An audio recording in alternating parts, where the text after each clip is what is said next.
like with Assassin's Creed last year, I wanted to review Dragon Age Origins as well. But I got lazy. So in honor of Dragon Age 2's release, I know it's kinda late, but here's my review of Dragon Age Origins.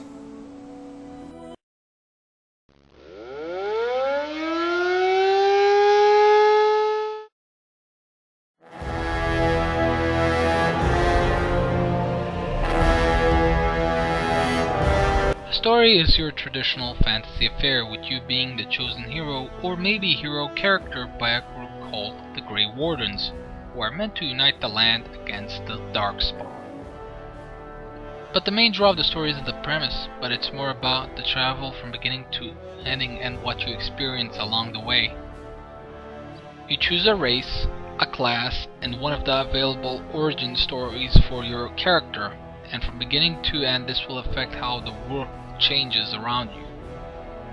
In one storyline you might have a blood mage as a friend. Who is it? By all that's holy, you! I can't believe it! But in another, you're a total stranger to him. Wait, you don't look like the Arlessa's guards. Are you from outside the castle? The game's world is very rich with lore and history that you learn while discovering and exploring the game, and every NPC you speak with feels like they have a definitive story behind them, instead of only having a single line to say all the time. Same goes for your party members. As well as you keep talking to them, they will eventually unveil character quests for you to complete. Some are simple, while others can be a bit more complicated. The characters are probably one of the main selling points of the game. All the characters are deep, have their own personalities and beliefs, and are genuinely interesting. So while the overall story isn't all that deep, the game's characters, the dialogue, and the world you explore in the game's 60 or so hour campaign will keep you playing. If anything, Dragon Age evoked that Save the Middle Earth feeling that quite frankly isn't always there in most fantasy games that I play. And that's what makes the game's story worth playing.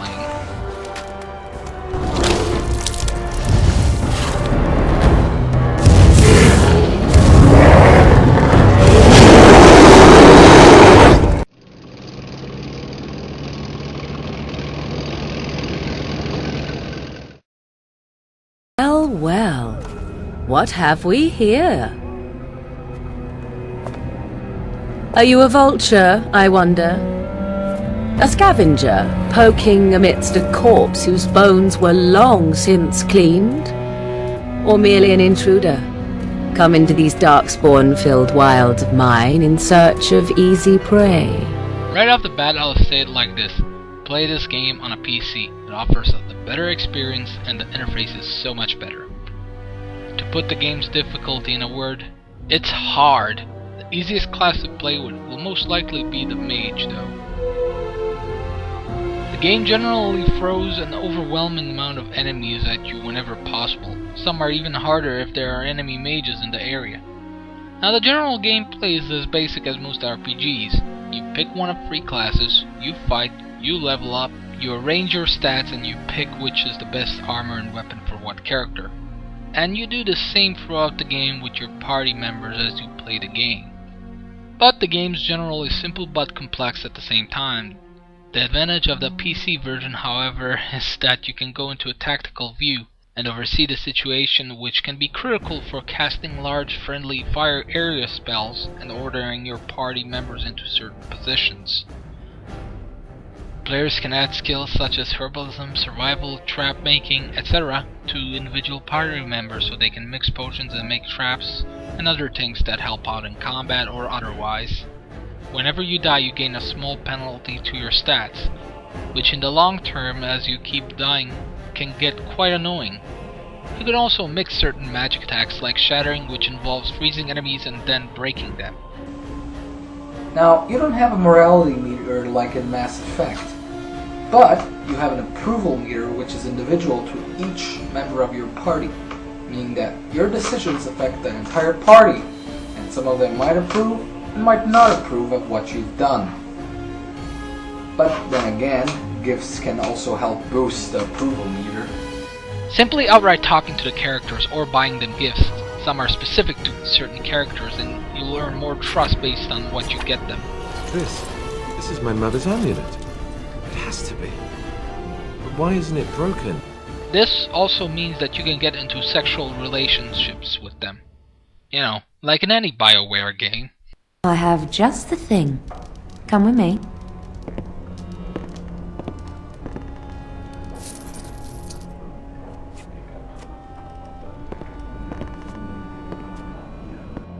The game also features a tactics tool where you can manage and set up AI's behavior, but I found myself using it very little, simply because I couldn't get around managing it. It was simpler for me to just micromanage everything.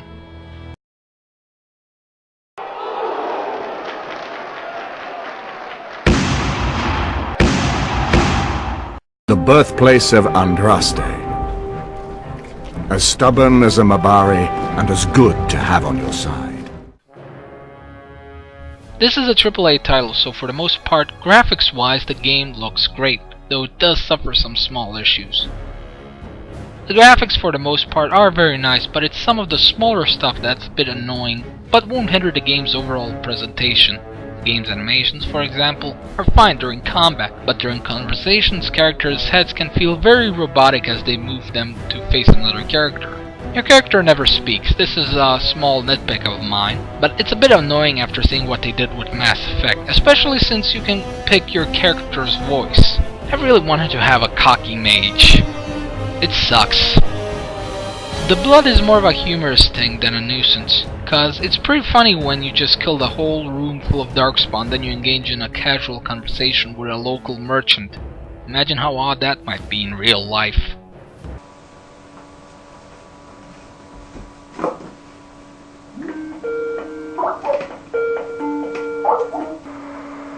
Hey dude, how's it? What? Voice actors generally do their jobs well, and even the lowly NPCs feel like genuine people whenever you talk to them. Music is like in any other AAA title. It's excellent. Case in point, sound-wise, the game doesn't disappoint.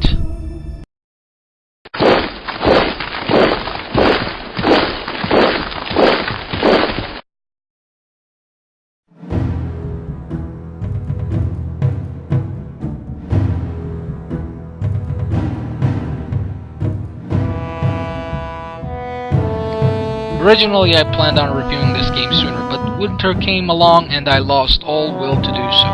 But now that it's nearly done and Dragon Age 2 just came out, I will most likely waste another 50 to 70 hours of my life playing that game. But to get the best experience, if you haven't already, play Dragon Age Origins first. Till next time.